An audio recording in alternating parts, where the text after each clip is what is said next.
Hello and welcome to Erupt, the home for how businesses can scale and transform. Throughout this podcast, we aim to inspire and educate to help you and your business thrive. Across the course of our episodes, we'll be interviewing industry leaders to uncover some of the challenges across the world of work. We aim to give an insight into some of the fastest growing organisations across HR and technology. Please follow us on our journey to erupt and elevate your business. Now we're moving on to the panel event. So we have joined with us this evening Barbara again. We have Rhiannon, who is the CPO at Clue. We have Rachel, the Director of Technical Program Management here at Taxfix, and Usha, who is a lead software engineer at JOKR. I'll let you guys introduce directly in a bit more detail, and then we'll kick off some questions. We have a few prepared, but also if you guys have questions directly in the crowd, Dan, my assistant, will kindly run over with a mic. Usha, do you want to start and introduce yourself? So my name is Usha Devasi. I'm the tech lead at JOKR. Many of you don't know about JOKR, so just an intro. JOKR is an online grocery app, and we operate in Latin America, not in Europe, and that's the reason most of the people don't know about that. But apart from that, I'm the tech lead over there, joined in beginning of this year, like January, 1st of January. And yeah. Perfect. So. Thank you very much. Rachel? Hi, I'm Rachel Magasweran. I'm the Director of Technical Program Management here at Taxfix, and I came from Los Angeles. I've been working in technical projects and program management for 15 years, and I've been in Berlin for 4. Hello, everyone. Thank you very much, Annapurna and Taxfix, for having us here. It's been a really exciting evening for me. Everyone keeps talking about how it's great to be let out of the house because of COVID. For me, it's great to be let out of the house because I have a bunch of children and we like reverse vampires. We don't go out after dark. So this is quite an exciting night for me. I'm Rhiannon. I'm the Chief Product Officer at Clue. Clue is a period tracking and female reproductive health app. I have been in Berlin for 7 months, and I have been with Clue for 7 months. The funny accent you can hear is because I'm from New Zealand originally. Came over for the role with Clue. Very good negotiators, Clue. I landed on a Saturday and started on a Monday. That was not a great transition. I wouldn't recommend that to anyone. But Clue is really amazing, and it's really wonderful having a chance to be here in Berlin and get to meet all these amazing people in this really incredible, vibrant tech community here. Hi, Barbara again. Actually, I was so excited that I totally forgot to introduce myself and talk. So I have another opportunity right now. Yes, so originally I'm an electrical engineer, but I'm working already 13 years in IT and I specialized on data. So I'm here as an associate group product manager, but focusing on data and trying to drive this topic forward and to create also online some content to support others to grow into that field because it's a quite new job role in the market. And I just wanted also to make you aware that if you liked my talk, I wrote a LinkedIn article about it. So you can find more information there. You can even find links to even deep down the knowledge if you want to research about it. Thank you very much. So I will kick off the first question, Rachel, if that's okay. How have you been supported over your career? Has there been any standout people or organizations that you feel have done something right? And if so, what was it? Yeah, the one that comes to mind is I started consulting about 10 years ago now, and I was recruited. I was not in the tech field, and I got a call randomly, and it said, "Do you want to be the expert in this technology and talk to Fortune 500 companies all by yourself?" And it was absolutely terrifying. And we talk about imposter syndrome. It was absolutely insane for me. It's like to become a solution architect from a very different job. And I took it, and they just gave me lots and lots of room to just challenge myself and push it. And having, customers looking at you definitely makes it terrifying, but exciting, like to prove yourself. And no one was ever questioning me. So I guess that's what was the big difference, which was I've been at companies where they question you. Are you ready? You haven't done this. Have you done it for 10 years? Maybe you shouldn't do it. And this is something I've never done before. So I just think that that company trusted me and said, you know enough and you'll learn the rest. And yeah, I think that's just the best thing that someone can do is just give you the opportunities. And like they supported me where I didn't know, or let me partner with people who are more experts. And so that's really like one of the best things I always constantly remember is moving through a challenge, thinking I can't do it, doing it, and then knowing that my confidence will grow because of that. So Fantastic. Okay. Usha, I would ask the same question if that's okay to hear your insight. Anybody supported me in career? Yeah, any person or team, organization. So it's kind of yes and no. And if I particularly have to name somebody, it's me, myself. Okay. Great. I mean, there were many times, many stages when people doubted. There were challenges, but at that time, I felt sad. Like, shit, what's happening? Yeah. Why this is happening to me? And I think most of us can relate to that situation. Felt sad after a few times, like few minutes or maybe maximum 1 hour, stood up and I'm like, no, I stood in front of mirror saying, no, I'm really looking bad, like crying with crying face. So yeah, let's do again. Let's try again. And it worked. So of course, I was a kind of believer in myself. That is one of the big reason. And if I have to talk about anyone else, any team or people, yes, I would say there were a few people. One of my best friend, he always believed me like more than myself. Always said, no, it's fine. Just go ahead. What's gonna happen bad? Like you even haven't tried and you are saying about quit. So no, just give a try. And yeah, let's see what's happened later on. Okay, great. So quite a lot building on confidence and allowing the space to give it a shot, essentially. Okay, Rhiannon, question for yourself.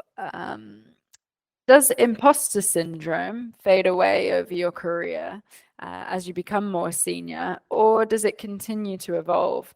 Are there certain times that imposter syndrome might feel more apparent? For example, asking for a pay rise or going for a senior interview or spending time with new teams, new regions, that kind of thing. I think for me, it has faded. And that's because I think product, like most things, is about practice. And so the more you practice, the more you realize, okay, this mistake I made where I was a really bad product manager, which has happened a lot. Everybody else makes it too. And I've learned from it and I can move on from that. So I've found practicing and doing things and seeing patterns and seeing that, okay, this is not just me, has been really helpful for dealing with imposter syndrome. There are moments, I think, when those transition moments happen, when you're trying to transition perhaps into a different area or to a more senior role. Absolutely. Weirdly, that's all about us though, right? I remember I spent probably 2 roles, maybe 3. I spent 3 roles and probably between them 6 years, like one below the management team. I could never quite get into the management team role. I couldn't quite figure out, like, why couldn't I crack into the management team? What was happening? Why was I always the star performer who supported a management team person, but who wasn't on the management team? I wanted to be on the bloody management team. Like, I thought I had some ideas, or at least some decisions I could make. And then when it finally did happen, and I did get my first management team role, it wasn't even a question in the interview process with the chief executive who I interviewed with and who I ended up working with, because he knew what he was looking for, and what he was looking for was not someone with management team experience. That wasn't what he was worried about. He had other problems and other gaps to fill. And so it was kind of that alchemy of, yes, I've worried about this. Why have I not been able to do it? But I just hadn't found the right person who had the right gap. You know, like the problem with, I think one of the things, to come back to your point around, do things fade, as I have gone further on in my career as well, things like rejection sting a little bit less because I've hired so many people now. I know that, okay, like often it's not because the person is not great that I didn't offer them a role. It's because the combination of things that I had going on in my team at that point in time meant that they weren't the right person at that point in time. Didn't mean they weren't brilliant at what they do. Just meant, I don't know, for example, I might have had too many senior PMs and I needed a junior, or I had not enough, like it's not about them. And so realizing that, when I get turned down for roles, it's about me, but it's also about them. It's about what's going on in their context. And so the reason why I hadn't been able to break through into the management team, there were things I needed to work on. And also I just hadn't found the right combination. And so that feels easier, I think, when you've seen it a few times, you realize it's not you, you're not that special, like in terms of the problems are pretty much the same everywhere. So I think that does help or ease off. Okay, great. Anyone like to add to the point here? I was going to check in the audience. Is there anyone with any questions at this point? Barbara, question for you. Do we feel that the move into the more remote hybrid working setup will accelerate the role of women into leadership positions or into more senior positions, especially in tech? Or will it be destined for a step backwards? Or will it play an impact at all? Yeah, I think it can be an advantage for women, because at least I read a book about that men have a different style of communication actually, and it's very territorial actually. So when you're going in the room, it's about taking as much space as possible, taking all your stuff in the room because you're marking your territory. Then you have a bit of small talk, and then you can get started with the topic. And I think remotely, you can take all of that space. And yes, you can have a bit of small talk, but maybe you're even motivated because you are not regularly in touch with the colleagues. So you are more encouraged to do that. And then you can have the talk and show your competence. So I think if we women are using it the right way for our own purpose, it can be an advantage, but you need to make use of it. At least this is how I'm thinking it. Yeah, sure. Panels are always a little bit better with conflict, but as a woman, I find that really hard to start. I think it's going to be quite detrimental for women, and almost for similar, but kind of the inverse of what you were talking about. Nikita made a point around decisions around promotion happen when you're not in the room. They always, by definition, happen when you are not in the room.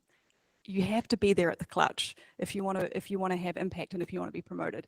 And if you're not there, you're not there, right? And the problem with remote is that you are increasingly not there, and that most people, unless they are naturally inclined that way or they get a lot of guidance, don't. Another point that Nikita made that I really think you should all listen to is you need to track your own accomplishments and you need to talk about them. A lot of people have a core value: the work should speak for itself. Work is inert. It cannot speak for itself. You have to step in front of the work. You have to step in front of the work that you did, and you have to step in front of the work that you and your team did. That doesn't mean taking credit from your team, but it means under my leadership or together we, and really own what you did, because no one else is going to know about it. And the problem with remote is that visibility thing becomes even bigger and even harder. I see it happening even in the teams I work with now, like the amount of time I have to talk about, okay, this is really amazing what you did and it had this really great accomplishment. Look at how the metrics moved. Have you told anyone? Oh no, I thought it would be clear on the dashboard. It's not clear on the dashboard. Like I crawl all over the dashboards, but nobody else does, like you have to be there. You have to have your work visible and no one else is going to do it for you. And the serendipitous thing that happens when you're in person around, like maybe it just comes up, you can talk about it. You have to be really deliberate when you're remote. To your point around, we have to be really deliberate. But most people are not really deliberate about that. This is the work and this is the impact that work had. And so I think unless people get that advice, and too often they get the advice about the soft skills, work on your soft skills, work on this, like it doesn't matter. You can have great soft skills, but if you can't talk about impact, if you don't understand the numbers of the business and how you've done has impacted the numbers, then you're not going to get talked about in the room where the decisions get made, because by definition, they won't know. So how can you advance?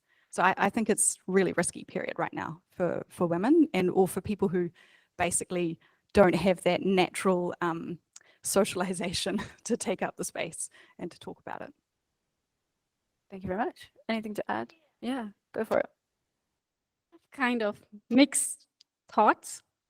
Maybe, these are just my personal thoughts. So first of all, I think it's an advantage for women, like especially after COVID, when companies realize that yes, remote work works. right?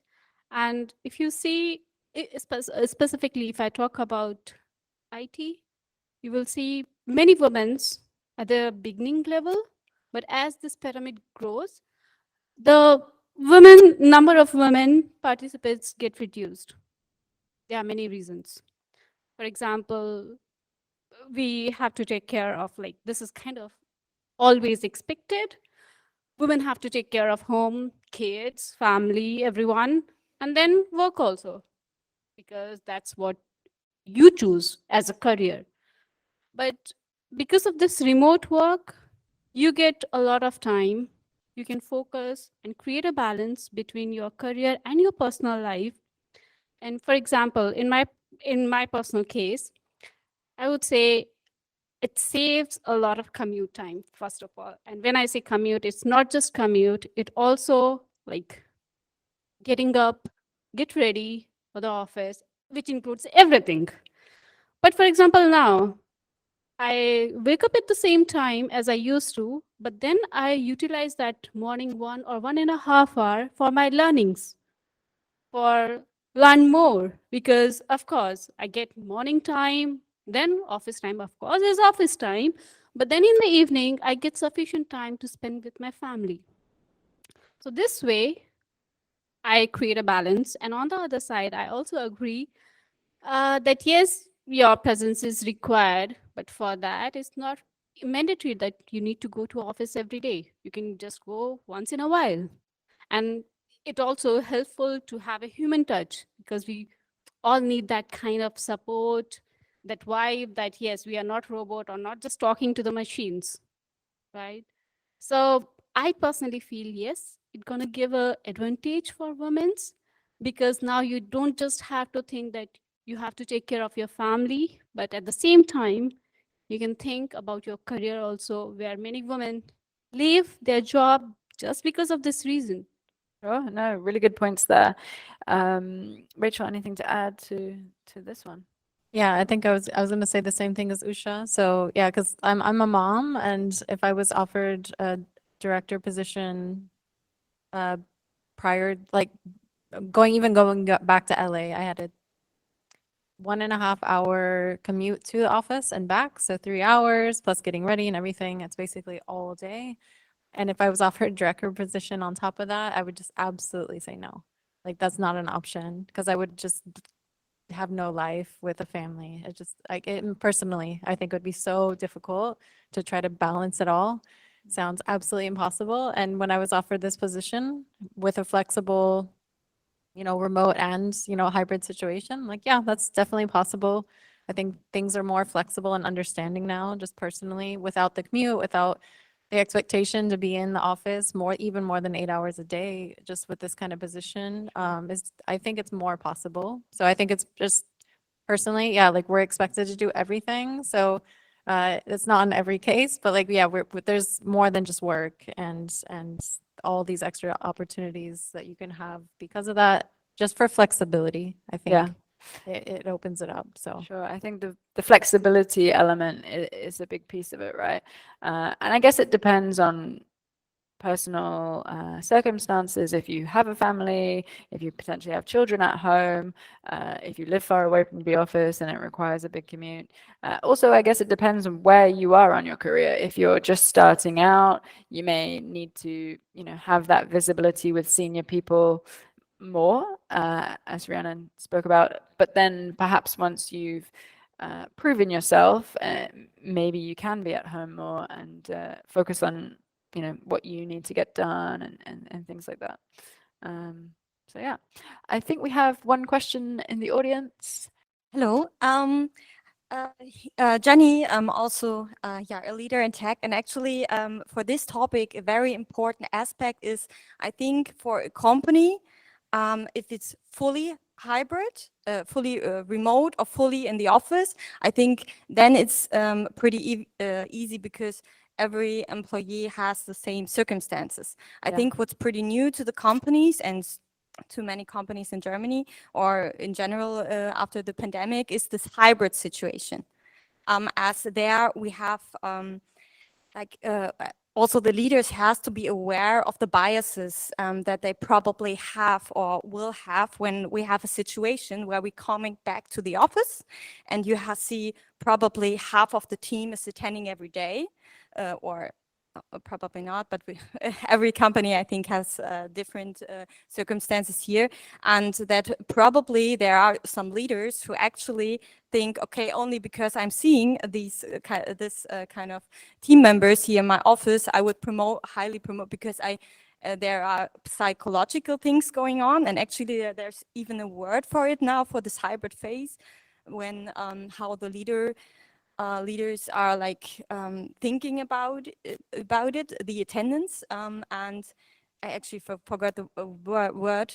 So it's more about being aware of it, to not promote them only because you always have remote meetings with them or see them in the office, to just be aware, to have like this awareness, okay, only because I don't see my employee now, it doesn't have an effect of the performance of it. So, and then it comes more what you also mentioned about like seeing the to have like these success boards, to promote them when they to do like these, that they see, the management sees their results. Yeah, I think that's a really great point. Is you're right, in a hybrid situation, you might have people who are more willing and able to come to the office versus perhaps, as you said, Usha, like I'll take more of an opportunity to work from home, and then all of a sudden it's perhaps not an equal playing field. So it's interesting. Rhiannon, were you going to add? How many of you have sat in calibrations and have been involved in promotion discussions where people have either gotten promoted or not been promoted? Like, do you know what goes on behind the curtain? Right? So the point, like when you're looking at 20 people in a list and you've got 3 managers who are responsible for them and talking about it, if you haven't done the work to make sure they know what your work is, they're not, like, they can't, they just physically can't. You physically can't. I have 60 people in my org. Like, I try to stay across what they're all doing, but I can't be across what my colleague in engineering, what every single engineer is doing. And I can't be across what everybody in science is doing. And you can't expect other people to do it for you. You've got to have done the work so that when they're sitting there looking down the list and they say, okay, well, we've got room to promote three people to senior XYZ level 3, like, oh, that person did a great piece of work around this. Wasn't that great? Oh yeah, I saw that. She did a wonderful piece of work that was cool. This person, oh, I don't really know them. And they might not have anything bad to say, but they don't have anything to say about you. Like and I completely agree with everyone around the benefits of flexibility, but then like write it down and send out a weekly, you do something to make sure that people know what you're doing, or else. Adding to that, I mean, I know this hybrid or remote culture is totally new, but on the other side, if company is like promoting or judging you just because you're not coming to office regularly, it's not fair, because this is the new culture and you can't expect everyone to be in office. And if such things are happening, it's really, really important for companies to organize some kind of training or something where they can equally like see people even if they are coming or not coming to office.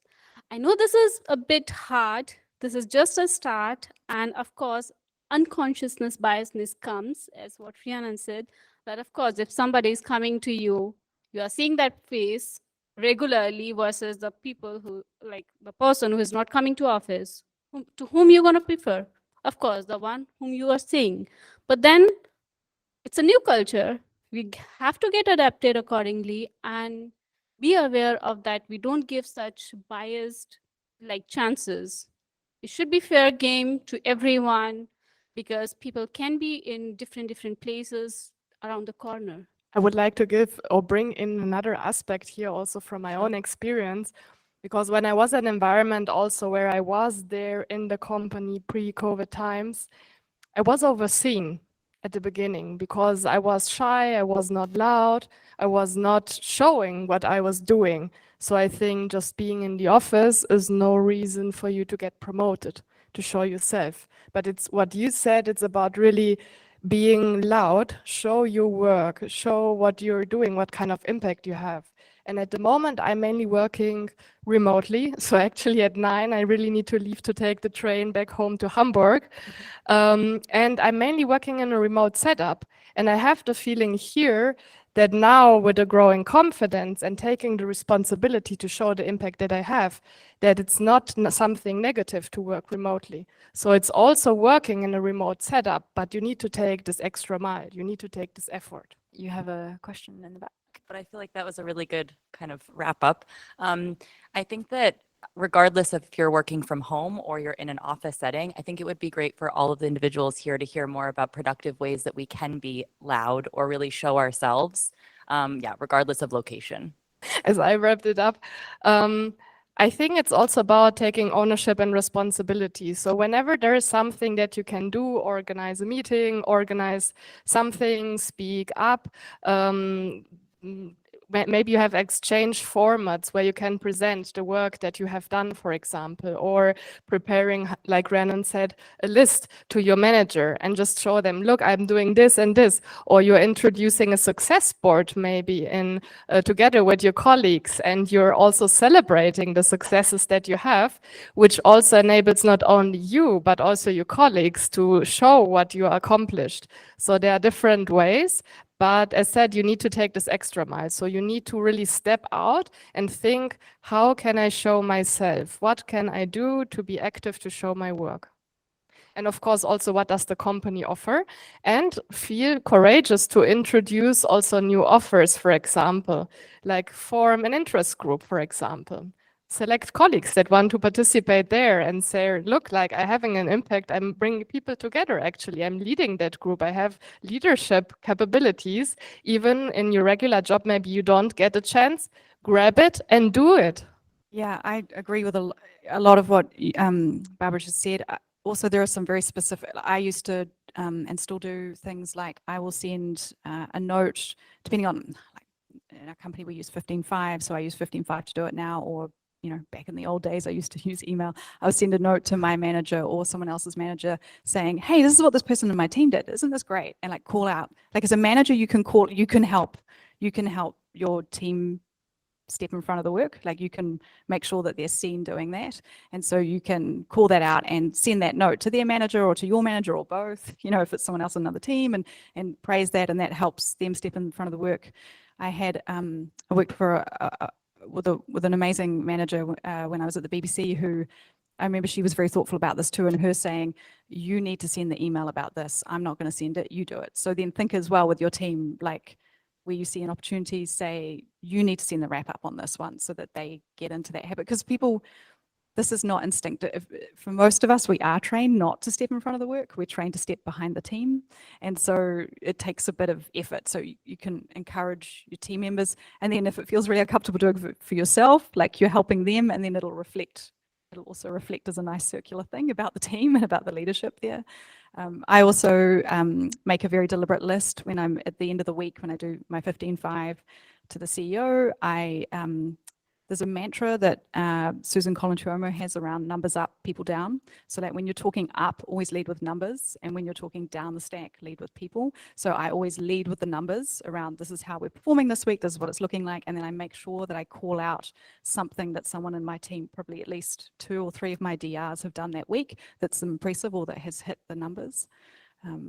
Those are the kind of types of like mechanics that I build into the week to make sure that that's happening. Yeah, so if you have a good manager who will do that for you, then that's great. I have unfortunately had many bad managers who haven't done that. Luckily, I have a good manager now, just to be clear. But in my history, yeah, no, he's not in the room. But yeah, no, I do have a good manager now. I get recognition. I am given opportunities without asking, which is, if you're lucky enough to have that, you're great. I would say it's the lowest percentage. Probably 90% of the time you won't have that. So what I did, I had some pretty unsupportive managers, and I was just loud and pushy. And it's not in your nature to do that potentially, but so a lot of people I've talked to, it's like, well, I haven't been given this project, so I guess I won't be doing that. Like, just take it. Who's gonna stop you? I don't know. Like I'm very bold. My first project was 15 years ago. I was supposed to be doing data entry, and I was very bored within about 2 weeks. So I just said, hey, I'm going to lead this all company project. Like I know zero about project management. I don't know what the hell I'm doing. I'm just going to do it. I'm the most qualified because I'm bored and I want to do it and I'm excited. And that's how I literally got into project management in general. And my manager was not supportive of that. She thought it was upsetting because it was taking away from her sunlight and her radiance. And I started just taking on leadership roles, doing it probably very wrong, but just learning from it. And that's how I am here today, because no one was giving me things. So I have interviewed people as well to say, hey, they have 0 years experience. I'm like, I'm really uninspired by that, because you could do it now. It doesn't matter what job you're in now. You have an opportunity, even if it's like a tiny bit of what you want to do. So if you do it on your own time, if you do it at work, if you just sit side by side with someone, you could find 1,000 opportunities. I did that constantly, and so I'm definitely asking for forgiveness more than permission, and that's my role. It was like, I want that. I was driven to do that, and I just did it, and I didn't want to wait.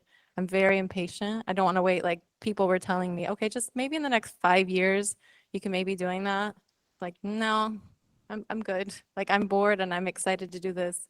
And that's what I did. So yeah, if you have a great manager, they'll give you opportunities. If you're not getting opportunities and you've asked for it, then just do it.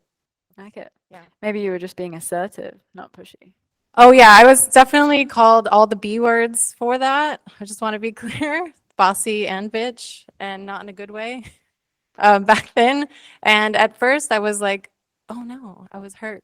10 years ago, I was like, oh my God, they called me those words.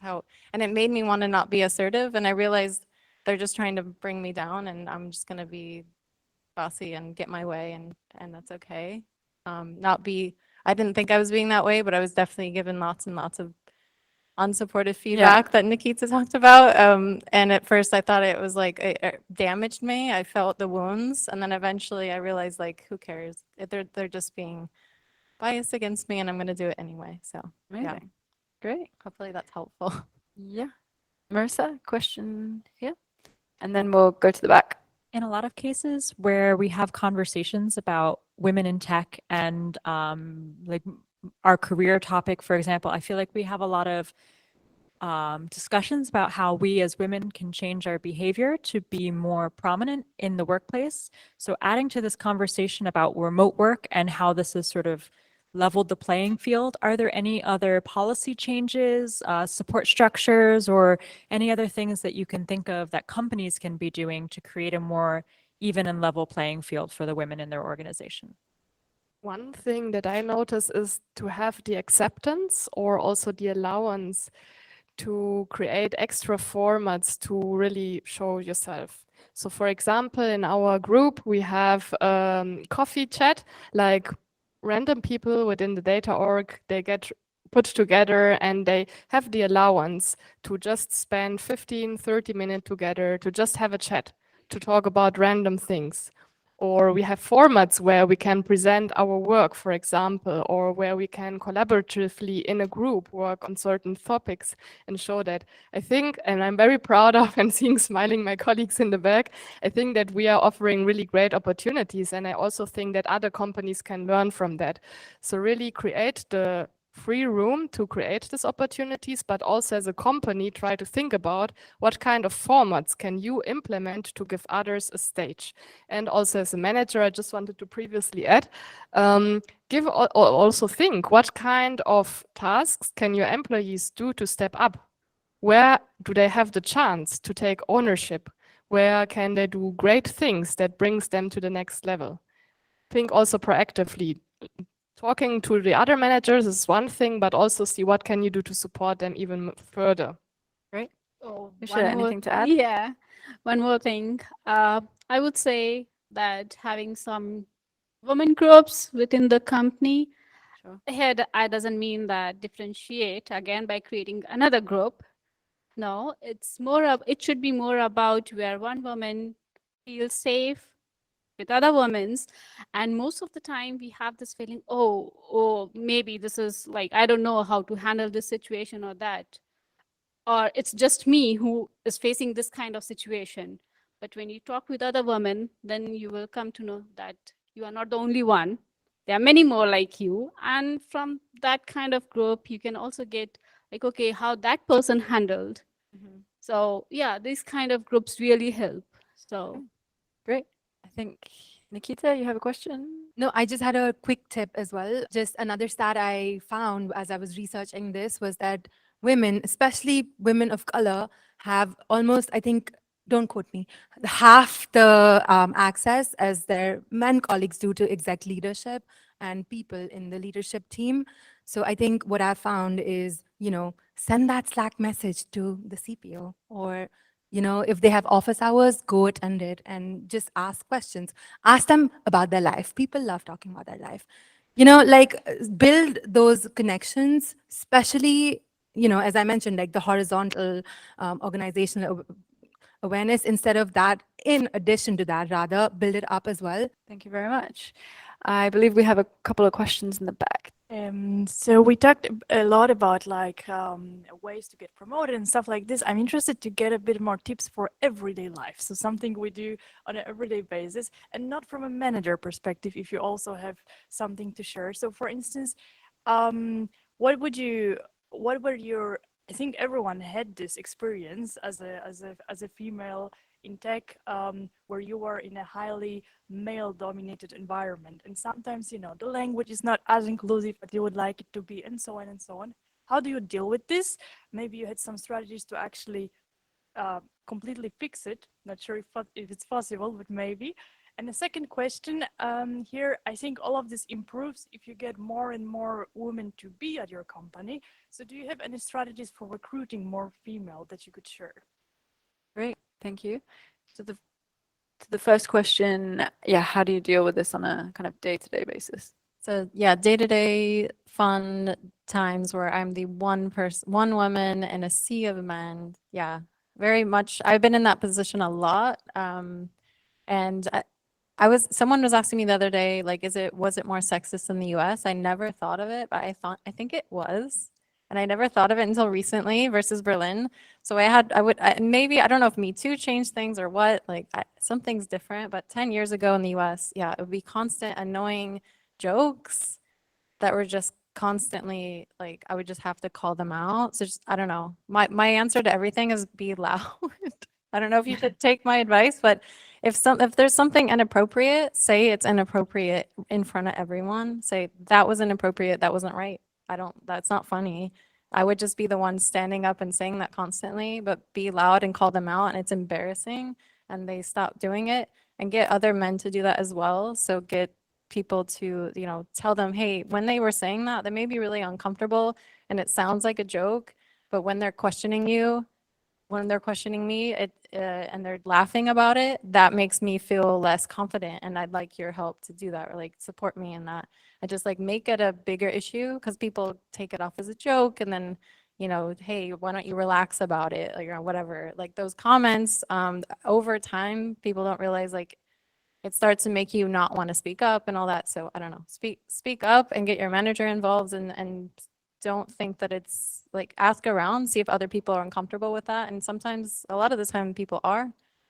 And then the other question was for hiring more females.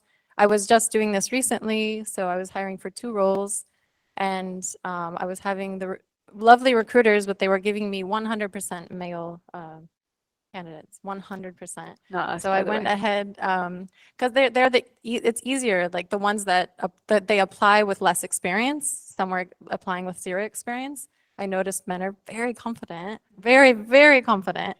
And women are like, well, I have 10 years experience, but maybe I'm not ready. It's so different. I was like, stop. So I was going out of my way to go into LinkedIn Recruiter and look for women. There's no filter for it, but there's, I'm just going and manually looking, and I was manually reaching out to women, just are you interested in this? You have a different kind of profile, but I think you would be good for this. And yeah, it's really interesting how LinkedIn's algorithm works. I think the first few pages are all men. I think something has to change there. Or women, we have to change our profiles to come up in the algorithm. There's something wrong, honestly, there. Because it's not, when they say there's a problem with we just get too many male candidates, it's all the things that we get. I think that's lazy, very lazy. So if you're a manager, go out of your way. If you know a good candidate, send them the manager's way. Do everything you can to get around the algorithm that they're using. Hopefully LinkedIn can change that and the other recruiting platforms. I don't think they will, but that would help. There's also other like recruiting companies that help with this directly to get more women. So working with a human to find it is helpful. So Yeah, I can also add a couple of points to that as a recruitment professional. So I think as well, think about your actual process. So once you've identified candidates who you might be interested in, if they are in fact women, is perhaps give them the opportunity to meet other women in the team. So if they go through your hiring process and presumably if they're good, several others, if they're only going to meet the men in the team versus, you know, your competitors down the street where they've had an opportunity to meet with other women in the team, whether they be peers or senior or whatever it might be, that can usually be a nice addition to the process. And that's also for women, but also perhaps for other, you know, diverse backgrounds. And then in addition to that is share your story, right? So obviously Taxfix this evening have put this event on, sharing their story, that, you know, how you guys have built the teams and things like that. So if you are interested in, you know, doing something similar, recruitment agencies like us, we can facilitate that, and gives an opportunity to share with local communities, you know, why you want to recruit more women, why you want to have more diverse teams, especially in the tech space. So there's also part of the process that I think is good to know about. And then lastly is, and I'm sure quite a lot of people know this, but again, on the piece around more men are applying to those jobs, is just ensuring that your adverts don't have gender, you know, the even, I guess. So not things like strong, dynamic, but, you know, using adjectives that are perhaps non-gendered. So that's some other things to think about as well. Usha. About to come to that point, that we are just seeing one side of the coin, that the recruitment companies are like taking more men as compared to women. But see the other face. Do we have the equal number? I mean, if there are 10,000 men applying for a job versus just 10 women, of course, you're going to see a big difference in the ratio. That's normal. But yes, it doesn't mean that we should not try. On the other hand, I have also seen many people, like, don't take me wrong, but I have seen many women who are saying that, no, I don't. So the first question is like, how many women is in your team, like while interview? And for me, it's like, okay, but how that matters? The question is like, the interview is all about you. You should not care. So what that mean? That women, we don't feel comfortable when we are surrounded by men. So we have to just overcome our that mentality that it doesn't matter. This is our chance. We have to grab it. Doesn't matter what the situation is. Just go ahead.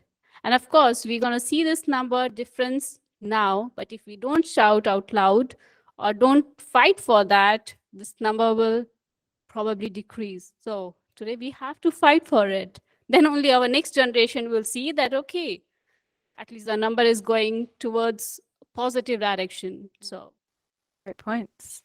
Anything to, we have a question in the back. Yes, so like talking about being seen, being loud, how you navigate situations where you see that a lot of decisions are not being made, not just behind closed doors, but basically you see men kind of clustering around each other and just promoting each other after a dinner, or they're having drinks with each other, or basically your sons are going to the same kita, and you basically know that you're not going to be there. Like, you're not going to go to like to the pub with them. You're not going to be invited to make these decisions or like be seen there. So how you navigate in that world? I'd just like to say that's a beautifully Berlin moment as well, that their sons go to the same kita. Like, that's awesome, because 10 years ago when I was working in political marketing and I worked for politicians, it was because the blokes got invited to go golfing on the weekend and we didn't get invited, right? Like that's an amazing, just even that, I totally hear you that that's not a moment that's not available, but it's also a really different moment to how things used to be. A long time ago when I worked in political marketing and I worked for a political party in New Zealand, it was an intense, like Parliament is a really, really intense employment environment. All of the stuff that we talk about every day in tech and all the stuff that we try to do, like discussions about empathetic leadership, none of that stuff happens. Like it's just such a different world. And the level of exclusion, or you have to be there at the clutch, like it's very literally what you were describing. You know, decisions get made at 10 o'clock at night over a beer. And if you don't drink and you're female and you're married and you're not going to do any of that stuff, like you're automatically not part of that. I found that really difficult and I wrestled with it a lot in terms of that conflict around my ambition and my desire to have impact, and I wasn't going to start drinking and I wasn't going to start doing these things that other people like, because the other point around your values that are yours. So I had to chart a path around what can I get out of this environment that's going to help me learn and that is going to help me advance, and how can I access those moments, and then not really, and also stay really focused on my entire career is not going to be in this place, right? Like nobody spends, well, maybe some people do, but most of us never spend our entire careers in one place anymore. So it is really about recognizing, where am I right now? What can I learn and get out of it? And also a little bit of detachment if you're in that bad a situation is quite handy, right? Like it's clearly not about you, it's clearly about them. So finding a way to identify the stuff that you can use and just kind of let go of the rest is really important, I think. Adding to that, it is really difficult path. So first of all, it's difficult path. Yes, we see that people just get connected, like by going for smoke, drinks, and all those things. But question yourself: do you really fit into it? Like, do you feel okay? I'm okay with these situations to go for a smoke if I don't smoke, or go for a drink if I'm not drinking. If you are feeling yourself fit into that situation, do it. But if not, don't go against your ethics or discipline, right? Because of course the situation will be difficult because you have to prove, so you are not getting the extra point if you are not smoking, or I mean just taking example for smoking and drinking. So if you are not not a smoker or a drinker, of course you already lost 1 point, because that's a kind of connection with your other colleague, manager, whatever the person is. But if you are not happy, you don't feel fit according to that situation, don't do it. Never ever do that. And secondly, prove yourself by not trying to get into that situation, but based on your qualification, what values you have. Like if you are really good at something, just prove it. Great. I think as well, I just thought of a point adding to what Marissa asked earlier is, what can organizations do around creating processes?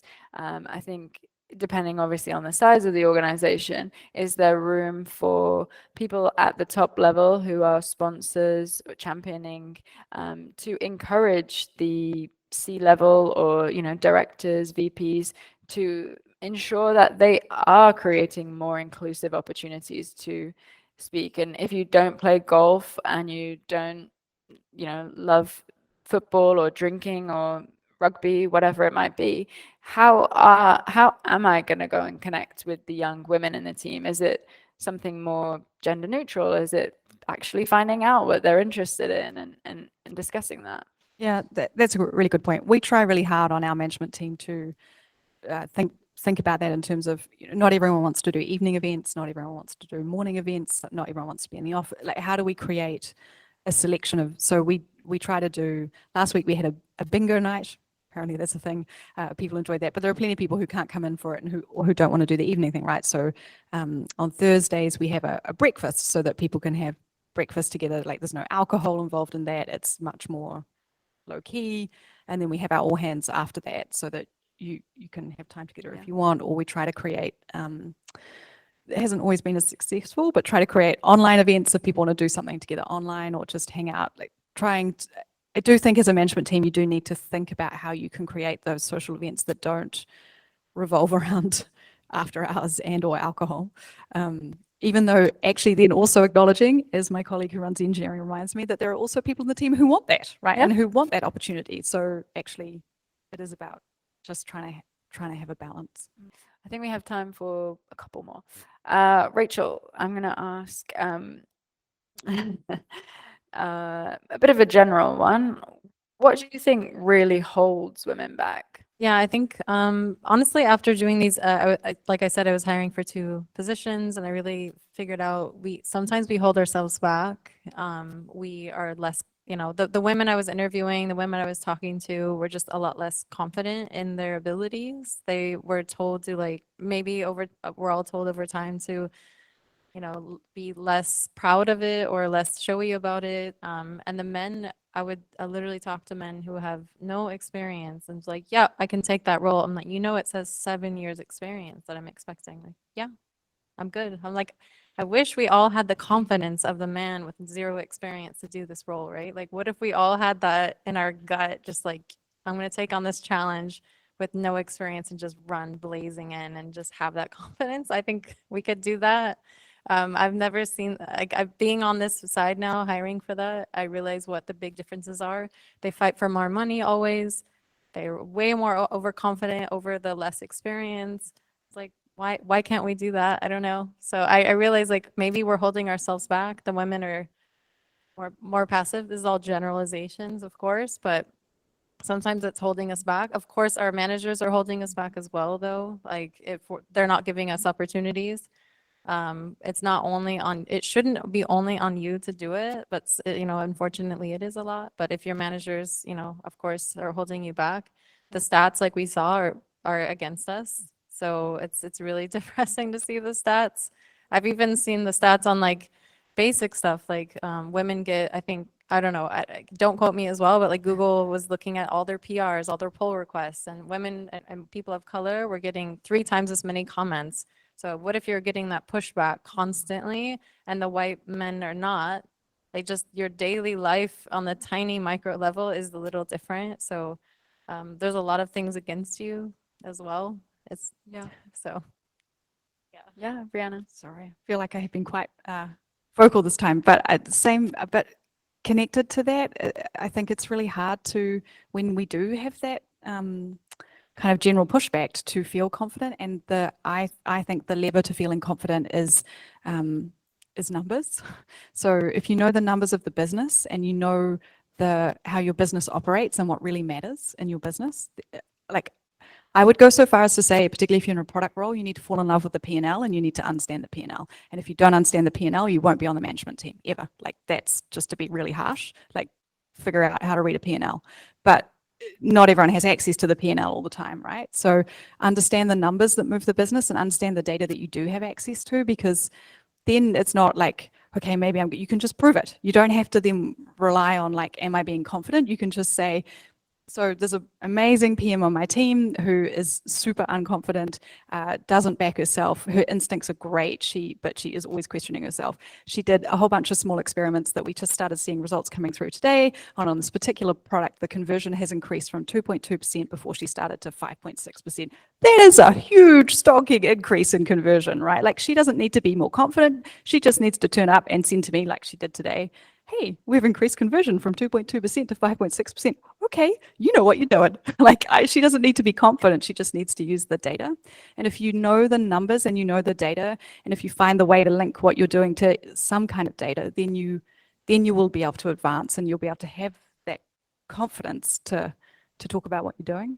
But I think too often in terms of what holds us back, we get all this feedback about communication or about things and we don't then go look at who's ever had a feedback from their manager that said, hey, do you want to learn how to read the P&L? Here, let me walk you through the P&L so you know what it looks like. Like that probably hasn't ever happened. It's never happened to me directly. I had to go and find it, right? That's the kind of thing that we don't get that advice. And so we get pushed off into other ways. And that's what I think you have to go and look for. If you want to if you want to go linearly. If you don't want to go linearly, and many careers don't have to be linear, then like that's cool and there's other stuff to think about. But if you do, that's the thing. I think any final questions from the crowd? And if not, then I think we'll wrap things up. Any final comments from you guys? I mean, I already said it, meanwhile, but still, I want to repeat myself that we are having superpowers. We are superwomen. The problem is that we don't know or don't realize our powers. So we should, like, we can do we can do multitasking, but still we underestimate us. We think that, no, I'm not capable of, as what Rachel said. I totally agree with that, saying that if somebody is having a lot of experience versus a person who's having zero experience, but still we doubt ourselves. Just why? Because, I mean, and remember, if you don't believe yourself, how you can expect other person to believe you? A funny incident, like I was at the final year of my graduation. So I never gone for interview at that time. That was the first time. I was so amazed. Wow, interview, how it happens and blah, blah, blah. I was so excited. That was the first time the company were coming to our college. It was a campus placement thing. So my dad and my elder brother was at my home. He came in his vacation. And then I was like, today some company is coming to our college. And my dad and my brother, they were like, no, you will not gonna sit and do that interview. I was like, come on, I just want to see how this interview process happens. And they were so sure that I will get selected. And that happened. For me, it was just a fun to know what is this process, because I just heard, I'd never been in any kind of interview. I was just studying. But yes, this is from a different perspective, because I never believed myself. I was like, although I took it like very lightly, that yeah, I will just go, I will see the process, and anyways, I'm not going to get selected, so it's all good. And they were so confident, no, you will not even attend. I don't know how come, but they were pretty sure. And in the evening, when I didn't came home, and at that time, I was not having my phone, like mobile phone with me. So they called my friend, where is she? And then my friend reported, oh, she got selected. And I was like, okay. And the surprising question was like, how my parents knew that I will be selected. Although I was like, not at all, that's not possible. So moral of the story, I was not sure that I can do it. I was not believing on myself. For me, it was just a game.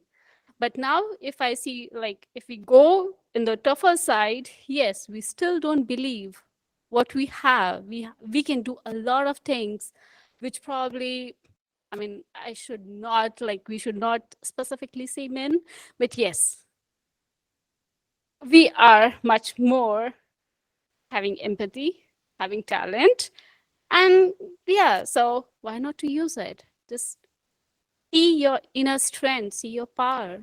So that's the key. Fantastic. Great, thank you so much. Some amazing points made this evening. Thank you everyone for joining and for listening. Hope you all enjoyed it. This podcast was brought to you by Erupt at Annapurna, the #1 platform that case studies the organisations that not only disrupt, but those that erupt. Thank you so much for listening to today's episode. Make sure to watch out for the next.